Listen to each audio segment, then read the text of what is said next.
यह कहानी प्रभाकर की है, जो पेशे से एक डॉक्टर हैं। यह घटना आज से लगभग 12 साल पहले की है। उन दिनों वो बिहार के एक छोटे से गांव हसनपुर के अस्पताल में कार्यरत थे।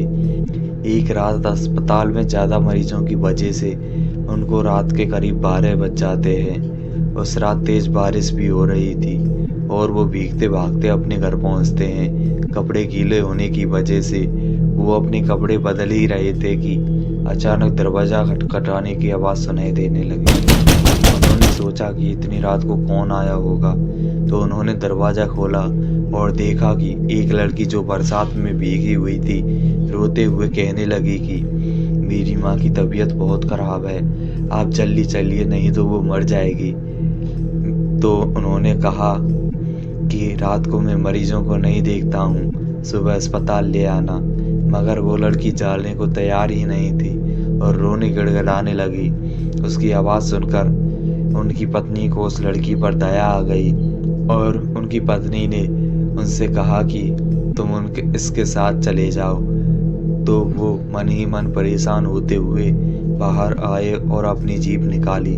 सुनसान रास्ते से होते हुए वो लड़की उनको 5 से 7 किलोमीटर दूर एक दूसरे गांव में ले गई।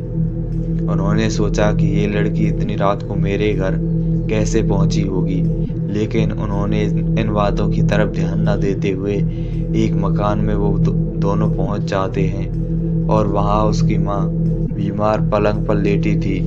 उन्होंने उसकी नब्ज देखी और इंजेक्शन दे दिया और कुछ दवाइयाँ लिख दी। उस लड़की ने उनको उनकी जीप तक छोड़ दिया। फिर वो अपने घर आ गए। अगली सुबह जब वो अस्पताल के लिए जाने वाले थे, तो उन्होंने सोचा कि क्यों ना रात वाले मरीज से मिलके जाया जाए, थोड़ा सा फेर ही तो लगेगा रास्ते में। ये सोचकर वो उस गांव के लिए निकल पड़े।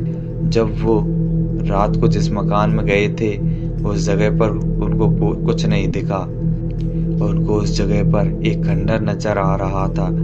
तो उन्होंने गांव के लोगों से पूछने की कोशिश की कि यहाँ एक घर था और परिवार रहता था।